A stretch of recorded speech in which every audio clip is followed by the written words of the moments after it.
여러분 정말 충격적인 일이 벌어졌습니다. 한때는 한국을 잠식하겠다고 막대한 마케팅 비용을 쏟아부었던 중국 이커머스 업체가 퇴출 위기에 몰렸습니다. 특히 한국인들은 하루에 한 개도 안 산다는 말이 나올 만큼 충격을 받은 테무 입점 대표는 이번 일을 겪으며 한국 소비자들의 까다롭고 높은 기준을 비로소 깨달았다며 쿠팡으로 진출하지 않은 걸 뼈저리게 후회하고 있다고 하는데요. 이렇듯 중국산 커머스의 저가, 공세가 한국 소비자들의 참교육을 거친 뒤 그들은 깊은 반성과 함께 놀라운 변화가 있었다고 합니다. 과연 어떤 일이 벌어졌는지 지금부터 함께 알아보겠습니다. 영상을 시작하기 전 구독과 좋아요 부탁드립니다. 안녕하세요. 이탈리아 밀라노에서 벨라비타 브랜드를 운영하는 마르코 로시입니다. 솔직히 말씀드리면 밀라노 패션 거리에 매장 2개를 운영하면서 나름의 성공을 이뤘다고 자부했죠. 그땐 몰랐습니다. 제 이 자부심이 훗날 저를 곤경에 빠뜨리게 될 줄은요. 밀라노에서의 성공이 순탄치만은 않았습니다. 10년 전 첫 매장을 패션 거리에 열 때만 해도 주변의 만류가 정말 심했어요. 이 거리 임대료가 얼만데 감당할 수 있겠어? 라는 걱정 섞인 목소리들이었죠. 하지만 저는 믿었습니다. 이 도전이 분명 가치 있을 거라고요. 그 믿음은 틀리지 않았어요. 정성 들여 만든 가죽 제품들이 현지 패션 피플들 사이에서 입소문을 타기 시작했거든요. 기가 막힌 건 아시아 관광객들의 반응이었습니다. 한 번도 경험해보지 못한 꼼꼼함이었죠. 제품 하나하나를 마치 보석을 감정하듯 살펴보는 모습이 참 인상적이었습니다. 그 중에서도 한국 손님들의 안목은 특별했어요. 가죽의 질감을 확인하고 스티치 하나하나를 점검하고 디자인의 디테일까지 체크하더군요. 이 부분은 수작업인가요? 가죽 원산지가 어디죠? 하며 전문가적인 질문을 던질 때면 감탄이 절로 나왔습니다. 두 번째 매장을 열고 어느 정도 안정을 찾았을 무렵 코로나19가 찾아왔어요. 되돌아보면 정말 힘든 시기였습니다. 관광객들의 발길이 끊기고 매장은 문을 닫아야 했죠. 직원들 급여도 겨우겨우 맞추던 그때 우연히 접한 기사 하나가 제 시선을 사로잡았습니다. 솔직히 놀라웠어요. 중국의 이커머스 플랫폼들이 전 세계 시장을 강타하고 있다는 내용이었거든요. 특히 테무라는 플랫폼이 미국과 유럽에서 놀라운 성과를 보이고 있었습니다. 흥미로운 건 그들의 다음 목표가 한국 시장이라는 점이었죠. 시장 데이터를 분석하면서 정말 눈이 휘둥그레졌습니다. 전 세계적인 고물가 시대가 도래하면서 소비 패턴이 완전히 바뀌고 있었어요. 특히 까다롭기로 유명한 한국 소비자들조차 초저가 제품에 관심을 보이기 시작했다는 점이 눈에 띄었죠. 테무의 비즈니스 모델은 기가 막혔습니다. 관세와 부가세 면제 구간을 절묘하게 활용한 가격 전략이 독보적이었어요. 150달러 미만 상품은 관세가, 200달러 미만은 부가세가 면제됐습니다. 기존 유통 채널로는 도저히 따라올 수 없는 가격 경쟁력이었죠. 밤새도록 이어간 시장 조사에서 더 흥미로운 사실들이 드러났어요. MZ세대를 중심으로 소비 트렌드가 급변하고 있었습니다. 명품 가방 대신 여행을, 비싼 옷 대신 투자를 같은 키워드들이 SNS를 뜨겁게 달구고 있었죠. 그 순간 확신이 들었습니다. 한국행을 결심했어요. 현장의 분위기를 직접 느끼고 싶었거든요. 솔직히 인천공항에 첫 발을 내딛는 순간부터 압도적이었습니다. 공항 면세점에서부터 남다른 열기가 느껴졌어요. 고객들은 제품의 세세한 부분까지 체크하며 가격을 꼼꼼히 비교하고 있었습니다. 명동과 강남을 돌아다니며 확신은 더욱 깊어졌어요. 거리를 걷는 사람들 하나하나가 마치 패션 매거진의 모델 같았습니다. 백화점 MD들과 대화를 나눠보니 요즘 고객들은 저희보다 트렌드를 더 빨리 파악해요라는 말이 공통적이었죠. 정말 인상적이었던 건 홍대의 모습이었습니다. 젊은이들은 명품과 SPA 브랜드를 자유자재로 믹스매치하고 있었어요. 한 편집숍 주인의 말이 특히 와닿았죠. 한국 소비자들은 세계에서 가장 까다롭습니다. 하지만 그만큼 충성도도 높아요. 한번 마음을 얻으면 끝까지 신뢰하죠. 시장 조사 중 가장 놀라웠던 건 한국 소비자들의 디지털 감각이었습니다. 매장에서 물건을 보면서도 스마트폰으로 가격을 비교하고 리뷰를 검색하며 실시간으로 구매를 결정하더군요. 온라인과 오프라인의 경계가 완전히 사라진 모습이 참 신선했어요. 이제 모든 준비를 마쳤습니다. 솔직히 말씀드리면 가슴이 두근거리면서도 설렘이 가득해요. 테무 입점을 통해 한국 시장의 문을 두드리려 합니다. 결과를 예측할 순 없지만 한 가지는 분명하죠. 이것이 제 인생 최대의 도전이 될 거라는 사실입니다. 밀라노에서 저는 중요한 교훈을 얻었어요. 진심은 통한다는 것이죠. 특히 한국 소비자들은 그 진심을 알아보는 눈이 정말 정확합니다. 이제 제가 그들의 신뢰를 얻을 차례예요. 이 도전이 어떻게 끝날지는 모르지만 한국이라는 시장이 제게 특별한 기회가 될 거란 확신이 듭니다. 솔직히 말씀드리면 테무 입점 첫날의 그 짜릿함은 아직도 잊을 수가 없습니다. 제가 밀라노에서 공들여 디자인한 가죽 제품들을 정말 파격적인 가격에 내놓았거든요. 유럽 감성의 디자인에 이 가격이라니 하는 반응이 실시간 댓글로 달리기 시작했습니다. 처음엔 반신반의하는 분위기였어요. 이 가격에 진짜 유럽 브랜드가 맞나? 품질은 괜찮을까?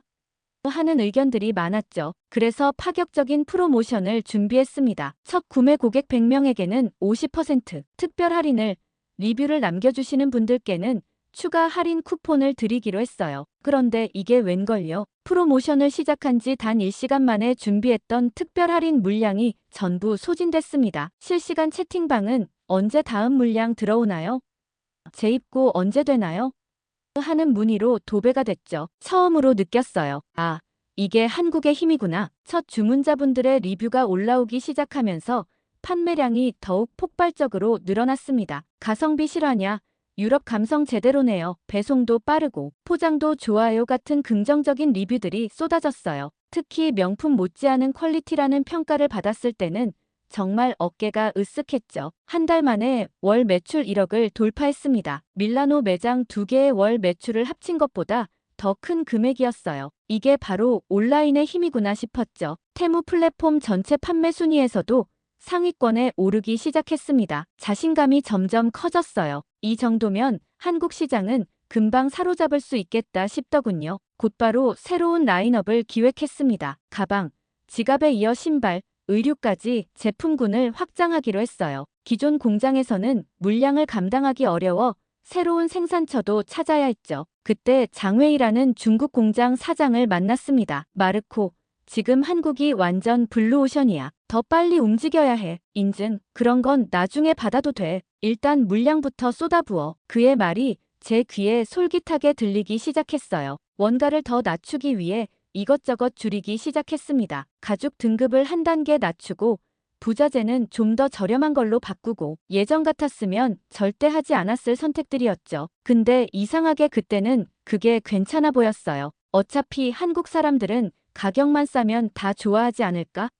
하는 생각이 들었거든요. 물론 쿠팡이나 쓱닷컴 같은 한국 국내 플랫폼 얘기도 들었습니다. 하지만 제 귀에는 그저 그런 로컬 업체 정도로만 들렸어요. 테무의 가격 경쟁력을 따라올 수 있을 리 없다고 생각했죠. 매출은 계속해서 치솟았어요. 2억, 3억을 넘어 곧 5억까지 바라보게 됐죠. 직원들 사이에서는 연말까지 10억을 찍을 수 있을 거란 얘기까지 나왔습니다. 정말 꿈만 같았어요. 밀라노에서 10년 동안 이루지 못한 성과를 몇 달 만에 이뤄낸 거였으니까요. 추가 물량 확보를 위해 공장을 더 찾아다녔습니다. 장웨이가 소개해준 공장들은 하나같이 가격이 정말 매력적이었어요. 품질이야 조금 떨어지겠지만 이 가격이면 충분히 승산이 있다고 봤죠. 인증이고 뭐고 다 제쳐두고 빨리 물건부터 확보하는 게 급선무라고 생각했습니다. 매일 아침 테무 앱을 열어보는 게 그렇게 행복할 수가 없었어요. 판매량 그래프는 하늘로 치솟고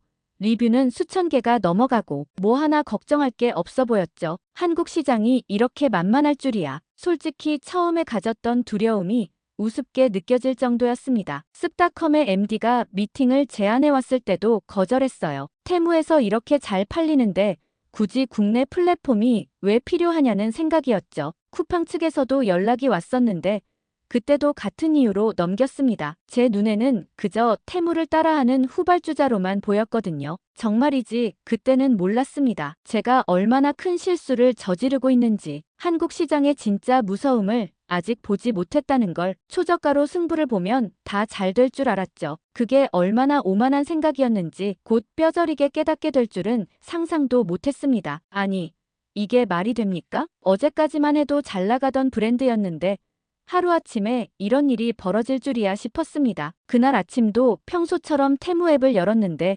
이상한 느낌이 확 들더라고요. 주문 알림음은 쥐 죽은 듯 조용한데 고객 문의가 수십 개씩 밀려 있는 거예요. 불프 물량이 늦어져서 그러나 이러면서 별 생각 없이 문의들을 하나씩 열어봤죠. 근데 이게 웬걸요? 가방에서 특이한 냄새가 나요. 며칠 전부터 아이가 피부가 가렵다고 하네요. 이 가죽 정말 유럽산 맞나요? 이 제품도 기준치 이상의 유해물질이 나오는 거 아닌가요? 환불은 어디서 해야 하나요? AS는 어디로 가면 되죠? 솔직히 그때까지만 해도 대수롭지 않게 생각했습니다. 클레임이야 늘 있는 거니까요. 근데 점심때쯤 직원 하나가 헐레벌떡 뛰어오더니 사장님, 큰일 났어요. 네이버 실검에 저희가 올라갔어요. 그때부터였죠. 제 인생의 가장 긴 악몽이 시작된 게 관세청이 중국 이커머스 플랫폼의 초저가 제품들을 무작위로 골라 성분 분석을 했다는 기사가 떴더라고요. 결과가 충격적이었습니다. 검사 대상 제품의 15%가 넘는 물건에서 국내 안전 기준을 초과한 유해물질이 검출됐다는 거예요. 그중에 저희 제품도 있었죠. SNS는 이미 태풍의 눈이 되어 있었습니다. 해시태그가 실시간으로 퍼져나가는데 그동안 긍정적으로 리뷰를 써주셨던 분들까지 이런 제품을 추천해서 죄송합니다라며 리뷰를 수정하시더라고요. 더 큰 충격은 그 다음이었습니다. IT 보안 전문가가 테무의 결제 시스템을 분석한 글을 올렸는데 고객들의 개인정보가 모두 중국 서버로 전송된다는 거예요. 아니, 이게 또 얼마나 큰 파장을 일으켰는지. 싼 맛에 샀다가 개인정보까지 털리겠네라면서 소비자들이 발칵 뒤집혔죠. 한국의 소비자단체연합회에서 성명을 발표했어요. 초저가만 앞세운 무책임한 영업행위라며 강하게 비판했죠. 무차별적인 저가 공세로 시장을 교란하고 소비자 안전은 안중에도 없다고. 그 말들이 하나하나 가슴에 비수처럼 꽂히더라고요. 테무 본사도 발 빠르게 움직였습니다. 전체 입점 업체들의 품질 기준을 강화하고 불시 검사도 시행하겠다고 발표했죠. 근데 이미 엎질러진 물이었어요. 한국 소비자들의 신뢰를 잃은 뒤에는 그 어떤 대책도 효과가 없더라고요. 매출은 순식간에 바닥을 쳤습니다. 하루에도 수백 건씩 들어오던 주문이 한 자릿수로 떨어졌어요. 대신 환불 요청은 폭주했죠. 은행 계좌 잔고는 바닥을 보이기 시작했고 직원들 급여도 줄 수 있을지 막막한 상황이었습니다. 그때 진짜 놀라웠던 건 한국 소비자들의 무서운 단결력이었어요. 개인이 아닌 집단으로 움직이더라고요. 온라인 커뮤니티에서 시작된 불매운동이 SNS로 번지고 또 다른 소비자들에게 전파되는 속도가 어찌나 빠르던지 이런 조직력은 처음 봤습니다. 장웨이에게 연락했죠. 도대체 어떻게 된 거냐고 따졌더니 그 양반 태도가 참 이런 일 항상 있어. 곧 잠잠해질 거야. 다른 상품으로 눈길 돌리면 돼. 그 말을 듣는 순간 속에서 화가 치밀었어요. 우리가 얼마나 다른 생각을 하고 있었는지 그제야 깨달았습니다. 한국 소비자들의 집단 행동이 얼마나 강력한지 그들의 신뢰를 잃으면 어떤 결과가 오는지 몸소 체험하고 있었죠. 그런데 더 무서운 건 따로 있었어요. 이게 끝이 아니었거든요. 이 사건을 계기로 중국발 커머스에 대한 전반적인 불신이 퍼지기 시작했습니다. 실패를 겪고 나서야 알았어요. 한국은 절대 테무처럼 막무가내식 저가 전략으로 공략할 수 있는 시장이 아니라는 걸요. 이미 높은 수준의 서비스에 익숙한 소비자들이 자신들의 권리를 지키기 위해 얼마나 강력하게 행동하는지 이제는 정말 뼈저리게 깨달았습니다. 게다가 정말 충격적인 통계를 발견했습니다. 이커머스 플랫폼별 연간 신용카드 결제액을 보는데 쿠팡이 35조 3,716억 원이라는 거예요. 테무는 겨우 1조대 초반, 거의 30배 차이가 나더라고요. 처음엔 제 눈을 의심했습니다. 근데 더 놀라운 건 따로 있었어요. 1인당 평균 결제액을 보니 습닷컴이 13만 1천 원, 쿠팡이 9만 5천 원인데 테무는 고작 7천 원대라는 거죠. 심지어 중국의 알리익스프레스와 비교해도 무려 8배나 차이가 났습니다. 이상하지 않나요? 같은 온라인 쇼핑몰인데 이렇게 차이가 날 수가 있나 궁금증이 생겨서 이것저것 찾아보기 시작했어요. 그러다 정말 흥미로운 사실들을 발견했습니다. 우선 테무 같은 중국 커머스들이 미국이나 유럽에서는 꽤 성공을 거뒀더라고요. 물가가 너무 오르니까 소비자들이 품질이 좀 떨어져도 값싼 제품에 지갑을 열었다는 거예요. 근데 한국은 달랐습니다. 오히려 역풍을 맞았죠. 이게 한국 시장만의 특별한 점이더라고요. 어떤 편집숍 MD의 말이 아직도 기억에 남습니다. 중국 기업들이 착각하는 게 있어요. 한국 소비자들이 가격에 민감하다고 해서 무조건 싼 걸 좋아할 거라 생각하는 거죠. 근데 이건 정반대예요. 가격은 민감하게 따지지만 그만큼 제품 가치도 꼼꼼하게 살핀다는 뜻이거든요. 실제로 최근 샤오미라는 중국 기업이 한국에 야심차게 스마트폰을 출시했다가 철수한 사례가 있었어요. 50만 원대 가격에 꽤 괜찮은 성능이었는데도 하루에 한 대도 안 팔렸다고 하더라고요. 한국인들은 중국산은 공짜로 줘도 안 쓴다는 말이 과장이 아니었나 봅니다. 가전제품 시장은 더 극명한 차이를 보여줬어요. 미국 소비자 전문지 컨슈머 리포트 평가에서 한국 기업들이 최상위권을 싹쓸이했는데 중국의 대표 브랜드들은 아예 순위권에도 못 들었다고 하더라고요. 특히 소비자 만족도 부분에서는 점수조차 받지 못했다는 게 충격적이었습니다. 이런 걸 보면서 새삼 한국 소비자들의 안목이 대단하다는 생각이 들었어요. 한국 국내 이커머스 플랫폼들이 이렇게 큰 성공을 거둘 수 있었던 것도 결국 이런 까다로운 소비자들의 높은 기준에 맞춰 끊임없이 진화해왔기 때문이겠죠. 특히 인상 깊었던 건 해외 언론의 평가였습니다. 한국은 전 세계에서 가장 까다로운 테스트베드라고 하더라고요. 여기서 성공하면 어디서든 성공할 수 있다는, 그만큼 소비자들의 눈높이가 높다는 거겠죠. 실제로 테무의 모기업 주가가 하루 만에 30%나 폭락했다는 소식도 들었어요. 전 세계에서 가장 빠르게, 가장 강력하게 문제를 제기한 게 한국 소비자들이었거든요. 이런 집단적인 행동력은 정말 놀라웠습니다. 반면 성공한 한국 국내 이커머스 기업들은 끊임없이 혁신하면서 성장하고 있었어요. 단순히 물건을 파는 게 아니라 물류부터 고객 서비스까지 모든 면에서 세계 최고 수준의 시스템을 구축해놨더라고요. 이게 바로 진정한 경쟁력이구나 싶었습니다. 저는 이제 확실히 깨달았어요. 한국 시장이 왜 특별한지를. 세계 어디에도 없는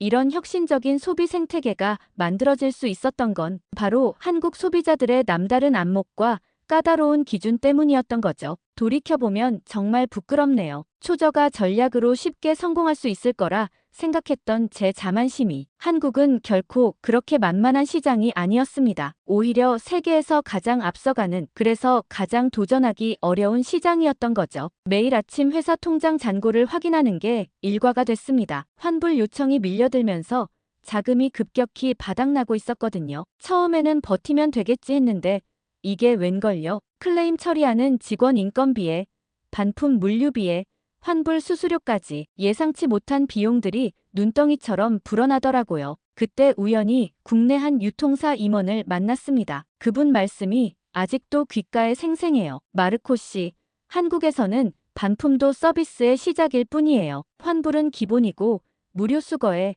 환불 과정 실시간 알림까지, 이게 기본이거든요. AS 인프라 없이는 시작하기도 전에 실패한 거나 다름없어요. 그러고 보니 테무에는 이런 게 하나도 없었죠. AS 센터는커녕 고객과 직접 소통할 수 있는 채널조차 제대로 없었어요. 이러니 신뢰를 잃을 수밖에 없었던 거겠죠. 그러다 우연히 박지원 씨라는 컨설턴트를 만났습니다. 이제라도 한국 국내 플랫폼과의 협업을 고민해보세요. 쿠팡이나 쓱닷컴은 단순한 쇼핑몰이 아니에요. 완벽한 시스템을 갖춘 곳이죠. 그래서 발 빠르게 알아봤습니다. 근데 국내 플랫폼들의 입점 기준이 어찌나 까다로운지. KC 인증은 기본이고 품질 검수도 엄격하고, 게다가 이미 테무에서의 실패로 이미지에 큰 타격을 입은 상태였죠. 장외이와도 결별을 선언했어요. 더 이상 저가 생산은 없어. 이제는 제대로 된 품질 관리가 필요해. 그렇게 하면 수익이 나지 않을 텐데 라고 말하는 그의 반응이 충격적이었어요. 당장 눈앞의 이익만 보는 그의 태도가 너무 실망스러웠습니다. 이제야 알겠더라고요. 우리가 왜 실패할 수밖에 없었는지. 한국 시장은 결코 그런 식으로는 접근할 수 없는 곳이었어요. KC 인증 취득에만 5천만 원, AS 센터 설립에 최소 2억, 품질 관리 시스템 구축하는 데 드는 비용까지 계산해보니 정말 숨이 막히더라고요. 이미 환불로 텅 빈 통장을 보면서 과연 이 도전이 가능할까? 의문이 들었습니다. 직원들과 밤새 회의했어요. 테무를 완전히 철수하고 새로 시작할 것인지, 아니면 한국 시장을 포기할 것인지 의견이 팽팽하게 갈렸습니다. 솔직히 저도 확신이 서지 않았어요. 근데 그때 한 직원이 이런 말을 하더라고요. 사장님, 우리가 정말 필요한 건 돈이 아니라 시스템 아닐까요? 제품 기획부터 생산, 품질 관리, AS까지 하나하나 제대로 된 시스템을 갖추지 않으면 아무리 많은 돈을 들여도 실패하지 않을까요? 그 말을 듣는 순간 머리가 맑아지더라고요. 지금까지는 어떻게 하면 돈을 더 벌까만 고민했는데 이제는 어떻게 하면 제대로 된 브랜드를 만들까를 고민해야 할 때였어요. 한숨 돌리고 보니 한국 시장이 우리에게 준 교훈이 참 크네요. 초저가로 승부하려던 우리의 오만함을 깨닫게 해줬고 진정한 성공이 무엇인지도 가르쳐줬습니다. 중국의 수많은 기업들이 한국 시장에서 같은 패턴으로 실패해왔다는 사실을 알게 됐거든요. 가전제품 시장을 보세요. 중국의 하이센스나 메이디 같은 대형 기업들이 미국에서는 선전하고 있는데 한국에서는 이름조차 찾아보기 힘들더라고요. 심지어 미국 소비자 전문지 평가에서도 중국 브랜드들은 소비자 만족도 점수를 아예 받지도 못했다고 하네요. 이제 새로운 도전을 준비하려고 합니다. 지난날의 실수를 교훈 삼아 이번에는 제대로 준비하려고요. 한국 소비자들이 진정으로 원하는 게 무엇인지 이제는 조금은 알 것 같거든요. 전 세계 어디에도 없는 이런 특별한 시장이 있다는 게 놀랍습니다. 실패했지만 후회하지 않아요. 오히려 감사하죠. 이런 귀중한 교훈을 얻을 수 있어서 앞으로 어떤 선택을 하든 이 경험은 제 평생의 자산이 될 것 같습니다. 오늘의 사연 어떠셨나요? 오늘도 끝까지 함께 해주신 여러분께 진심으로 감사드리며 다음 영상도 재밌고 유익한 사연으로 돌아올 것을 약속드립니다. 여러분들의 구독과 좋아요, 알림 설정은 영상 제작에 큰 힘이 됩니다. 감동 모드였습니다.